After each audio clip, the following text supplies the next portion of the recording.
Hello students, तो बेटा हमने लास्ट लेक्चर के अंदर रिफाइनिंग ऑफ पेट्रोलियम पढ़ लिया। ठीक है, पेट्रोलियम की किस तरीके से रिफाइनिंग की जाएगी, पेट्रोलियम को किस तरीके से एक्सट्रैक्ट किया जाएगा। Okay, so today we are going to start our next topic, that is petrochemical. तो बेटा पेट्रोकेमिकल से हम क्या समझते हैं, किसको कहते हैं पेट्रोकेमिकल? पेट्रोलियम से मिलने वाले, मैंने आपको बताया था पेट्रोलियम जो है उसके अंदर कई सारे हाइड्रोकार्बन्स जो होते हैं वो प्रेजेंट होते हैं। ठीक है, कई सारे कंपाउंड्स उसमें प्रेजेंट है, it is a mixtures of many compounds, complex compounds. Okay, so ये जितने भी पेट्रोलियम से निकलने वाले यूजफुल सब्सटेंसेस हैं, बताया आपने रिफाइनिंग ऑफ पेट्रोलियम में आपने पढ़ा है कि कौन कौन से सब्सटेंस यूजफुल सब्सटेंसेस निकलते हैं पेट्रोलियम से। तो जो भी यूजफुल सब्सटेंस पेट्रोलियम से निकल रहा है और नेचुरल गैसेस से जो निकल रहा है, उन्हीं सब्सटेंसेस को हम क्या कहते हैं? पेट्रोकेमिकल्स कहते हैं। ठीक है, तो पेट्रोलियम से निकलने वाले जो केमिकल्स हैं that is known as petrochemical. Clear है? ठीक है, यहाँ देखिए वर्ड से भी आप रिकॉग्नाइज कर सकते हैं, आपको कुछ भी चीज़ें आपको इतनी ज़्यादा रटने की ज़रूरत नहीं है। ठीक है, petro that means petroleum, petroleum से निकलने वाले जो केमिकल्स हैं उनको हम क्या कहते हैं? पेट्रोकेमिकल्स कहते हैं। ओके, सो डिफाइन कैसे करेंगे? Many useful substances which are obtained from petroleum and natural gases are called petrochemicals. Okay, and petrochemicals का यूज बेटा हम कहाँ कहाँ करते हैं? तो बहुत सारी जगह पे उसके यूजेस होते हैं। ठीक है, हम उससे कई सारे देखिए सिंथेटिक फाइबर्स बनाने में हम उसका इस्तेमाल करते हैं। ठीक है, प्लास्टिक्स बनाने में इस्तेमाल करते हैं, परफ्यूम्स बनाने में इस्तेमाल करते हैं। ओके, ऐसे ऐसे बहुत सारे इसके यूजेस हैं। ठीक, एक्सेट्रा और भी बहुत सारे इसके यूजेस हैं। क्लियर? तो हम पेट्रोकेमिकल समझ गए क्या? पेट्रोकेमिकल किसको कहते हैं? पेट्रोलियम से मिलने वाला जो भी यूजफुल सब्सटेंस है एंड नेचुरल गैसेस से मिलने वाले जो भी यूजफुल सब्सटेंस है, उन्हीं सब्सटेंस को हम पेट्रोकेमिकल्स कहते हैं। और पेट्रोकेमिकल्स का यूजेस जो है वो बहुत सारे यूजेस हैं बेटा उसके, और उसके यूजेस हम परफ्यूम्स बनाने में करते हैं, उनके यूजेस हम प्लास्टिक्स बनाने में करते हैं, सिंथेटिक रबर्स बनाने में करते हैं, सिंथेटिक फाइबर्स बनाने में कर रहे हैं। ठीक है, फैब्रिक्स बनाने में करते हैं, बहुत सारे इसके यूजेस हैं। Okay, so petroleum is also called black gold. ठीक है, पेट्रोलियम को हम ब्लैक गोल्ड के नाम से भी जानते हैं। क्यों जानते हैं बेटा इसको ब्लैक गोल्ड हम क्यों कहते हैं? ठीक है, बिकॉज आपको पता है कि पेट्रोलियम जो है उसका कलर कैसा होता है, अगर वो हमें मिलता है तो वो डार्क कलर का मिलता है ना, डार्क लिक्विड होता है petroleum. Okay, and due to its great commercial importance, ठीक है, इसका जो है इंपॉर्टेंस है वो कमर्शियल लेवल पे बहुत ज़्यादा इंपॉर्टेंस है, and that's why it is also called the black gold. ठीक है, ब्लैक गोल्ड क्यों कहा जाता है? बिकॉज इसका जो कमर्शियल लेवल पे इसका बहुत ज़्यादा इस्तेमाल किया जाता है, बहुत ज़्यादा इंपॉर्टेंट रोल प्ले करता है। क्योंकि देखो ना, इनसे कितनी सारी चीज़ें बनाई जा रही है। पेट्रोलियम से निकलने वाले जो सब्सटेंसेस हैं उनसे हम कई सारी चीज़ों को मैन्युफैक्चर करते हैं।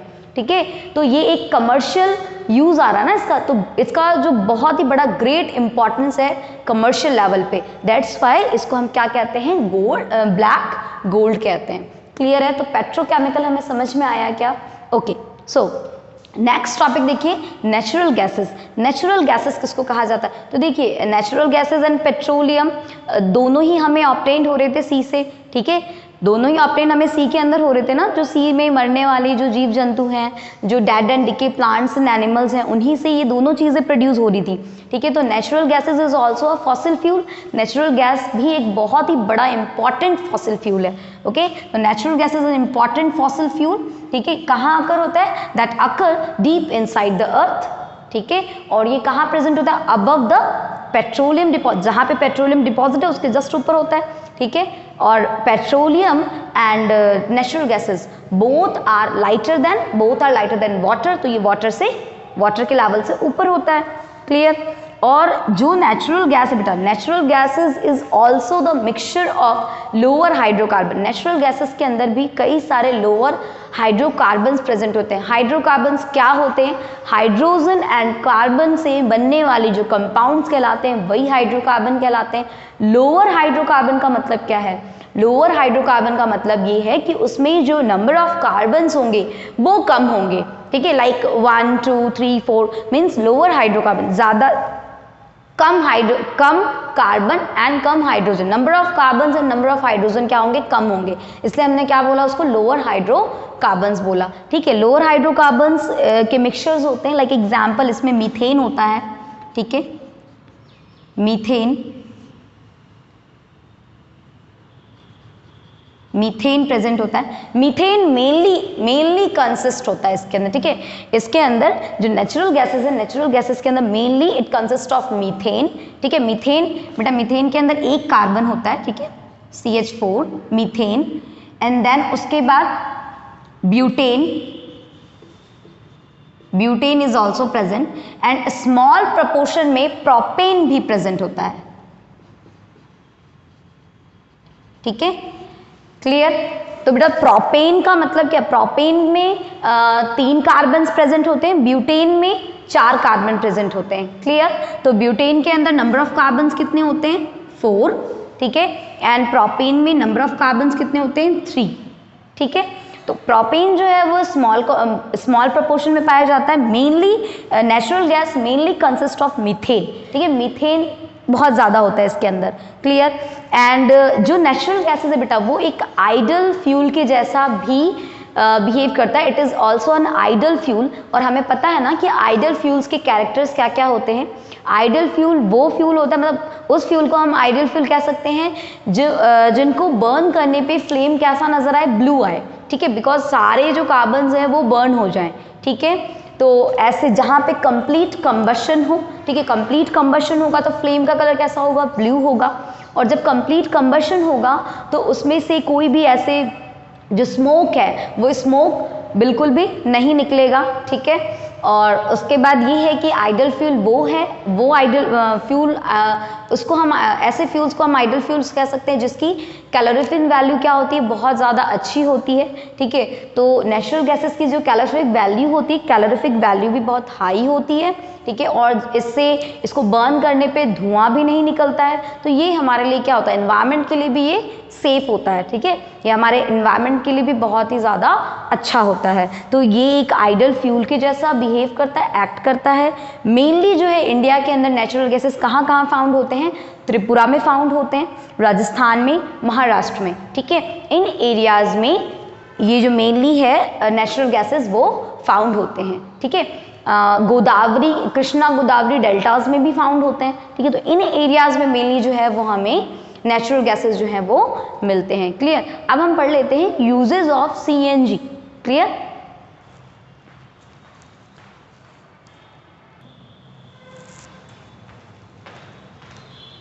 यस, तो देखिए uses of natural gases. Natural gases का यूज हम कहाँ कहाँ करते हैं और कैसे करते हैं।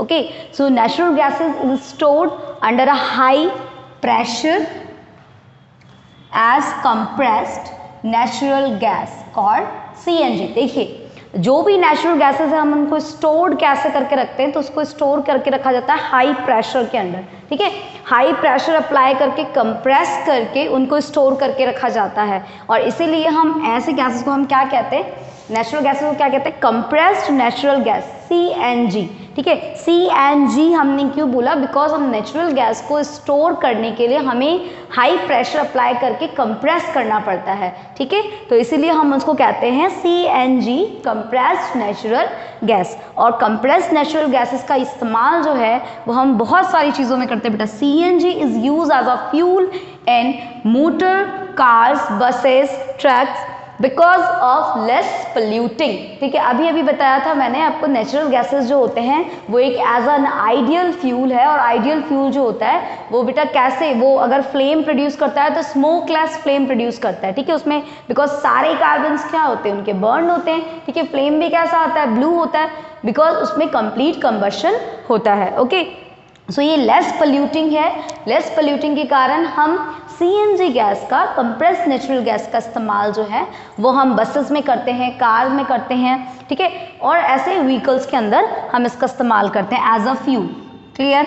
सेकेंड जो इसका इस्तेमाल है CNG गैस का, CNG gas is also use for power generation, ठीक है, पावर जनरेट करने के लिए भी हम सीएनजी गैस का इस्तेमाल करते हैं, कंप्रेस्ड नेचुरल गैस का इस्तेमाल करते हैं। ओके, थर्ड यूज क्या है इसका, natural gases is also use as a starting material for the manufactures of a number of chemicals and fertilisers, ठीक है। सीएनजी नेचुरल गैसेस का इस्तेमाल जो है एज अ स्टार्टिंग मटेरियल, ठीक है, नेचुरल गैस का इस्तेमाल जो है हम केमिकल्स एंड फर्टिलाइजर्स के मैन्युफैक्चरिंग में भी हम इसका इस्तेमाल करते हैं, ठीक है।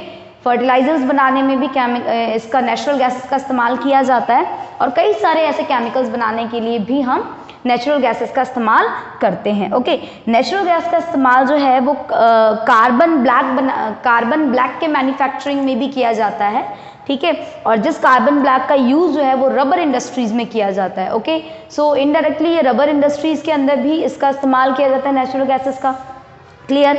नेचुरल गैसेस का एक बहुत ही बड़ा इस्तेमाल ये भी है कि नेचुरल गैसेस का यूज़ करके हम उसके यूज़ से हम हाइड्रोजन ऑब्टेन करते हैं, ठीक है, और बाद में उस हाइड्रोजन का हम यूज़ करते हैं अमोनिया बनाने में। Clear. So natural gases is also use to obtain hydrogen, ठीक है, हाइड्रोजन को ऑब्टेन करने के लिए हम नेचुरल गैसेस का इस्तेमाल करते हैं।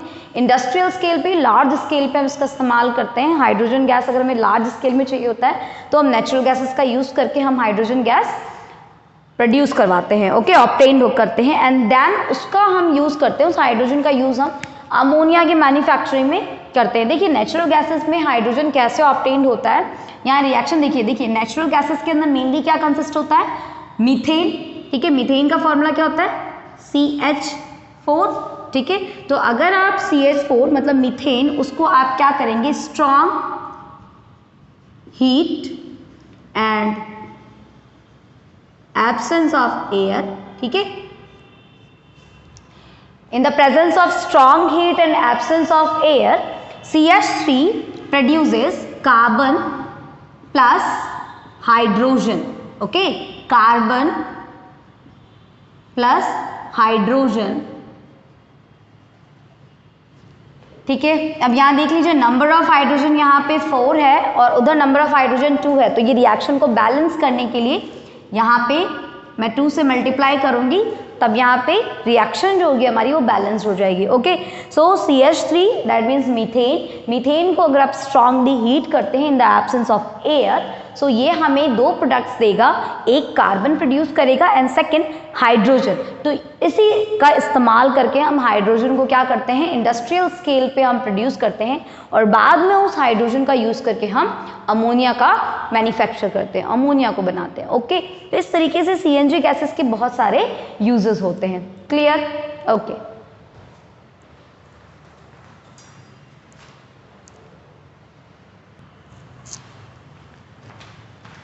यस, देखिए बेटा कुछ फॉसिल फ्यूल्स की लिमिटेशंस भी होती हैं, ठीक है। जैसे हमने अभी तक स्टार्टिंग से लेकर इस चैप्टर के अंदर फॉसिल फ्यूल्स के बारे में पढ़ा, fossil fuel like coal and petroleum, इन दो के बारे में हमने पूरी स्टडी की, ठीक है। किस तरीके से कोल का फॉर्मेशन होता है, किस तरीके से पेट्रोलियम का फॉर्मेशन होता है। अब हमने ये भी पढ़ा था कि पेट्रोलियम एंड कोल ये दोनों ही क्या है, एग्जॉस्टिबल नेचुरल रिसोर्सेज है, मतलब एक समय के लिए अगर हम इसको ओवर यूज़ करें तो ये ख़त्म भी हो सकते हैं, ख़त्म भी हो जाएंगे, ठीक है। और जब ये ख़त्म हो जाएंगे उसके बाद हमारे को बहुत ज़्यादा इंतज़ार करना पड़ेगा, तब जाकर इसका फॉर्मेशन होगा, बिकॉज इसका formation millions of millions years में होते हैं, इन फ्यूल्स का फॉर्मेशन होता है फॉसिल से। ओके, तो ये बिल्कुल भी पॉसिबल नहीं हो पाएगा हमारे, हम वापस इसको देख नहीं पाएंगे, ठीक है। इसलिए इसका कुछ लिमिटेशन भी है कि अगर आप फॉसिल फ्यूल्स, ठीक है, आपके पास फॉसिल फ्यूल है, हमारे पास फॉसिल फ्यूल है, हम उसका इस्तेमाल करते हैं, बट उसके इस्तेमाल के साथ साथ हमारे पास कुछ क्या क्या इसके लिमिटेशंस क्या क्या हैं। सबसे पहली चीज़ ये है कि ये लिमिटेड अवेबिलिटी है, इसकी जो अवेबिलिटी है वो बहुत लिमिटेड है, तो हमें इसका यूज़ जो है वो बहुत ज़्यादा ज़रूरत की चीज़ों में ही हमें इसका इस्तेमाल करना है, ठीक है। बेफिजूल में इसका यूज़ जो है ओवर यूज़ नहीं करना है, ठीक है। लाइक अगर एक घर के अंदर 4 मेंबर्स हैं तो उनके लिए 4-4 गाड़ियाँ होती है और 4-4 गाड़ियाँ हैं, दैट मीन्स उन गाड़ियों को रन करने के लिए फ्यूल्स की ज़रूरत होती है, ठीक है। तो हम जितना हो सके हम एक फैमिली के अंदर 2 व्हीकल्स, एक व्हीकल्स का यूज़ करें, ठीक है, जिसके कारण कम से कम हम क्या किया जा सके, हम उन फ्यूल्स को हम उन फ्यूल्स को बचा सकेंगे, ठीक है।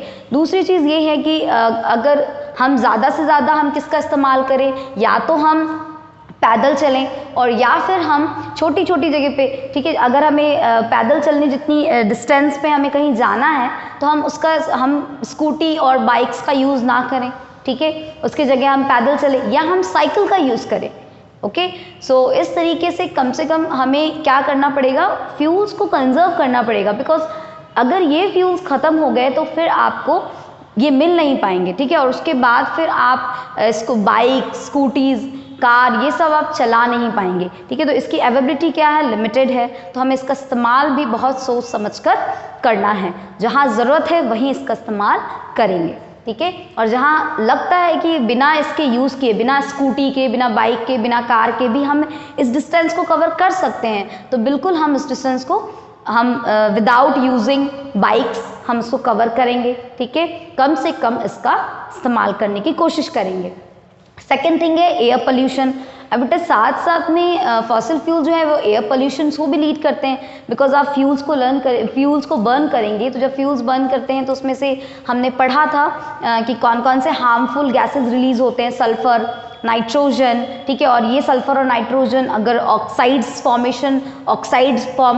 कर लेते हैं, मतलब nitrous oxide and sulphur dioxide, तो ये एसिड रेन को कॉज करते हैं, ठीक है। इससे हमारा जो इन्वायरमेंट है वो पल्यूट होता है, क्लियर। तो इस तरीके से कई सारे प्रॉब्लम्स, मतलब जो एयर पोल्यूशंस हैं वो एयर पोल्यूशंस भी फ्यूल्स जो है वो क्रिएट करते हैं, ठीक है, लीड करते हैं। तो जितना हो सके हमें फॉसिल फ्यूल्स का कम से कम इस्तेमाल करना है, ताकि हमारा इन्वायरमेंट भी क्या हो, बिल्कुल भी इन्वायरमेंट भी पल्यूट फ्री रहे, ठीक है, इन्वायरमेंट में भी पोल्यूशन ना हो, कम हो, ठीक है। और साथ साथ में हमारे पास जो रिसोर्स है, जो एक लिमिटेड अमाउंट में रिसोर्स है, तो उसका जो लिमिट है वो हम उसको क्रॉस ना करें, ठीक है, मतलब लिमिट के अंदर ही हम उसका यूज़ कर सकें। तो ये कुछ ऐसी चीज़ें हैं जो लिमिटेशंस हैं फॉसिल फ्यूल्स को लेकर, ठीक है। तो ओके, सो इस तरीके से हमारे चैप्टर का बहुत सारा मेजर जो पोर्शन है वो हमने कंप्लीट कर लिया है। ओके।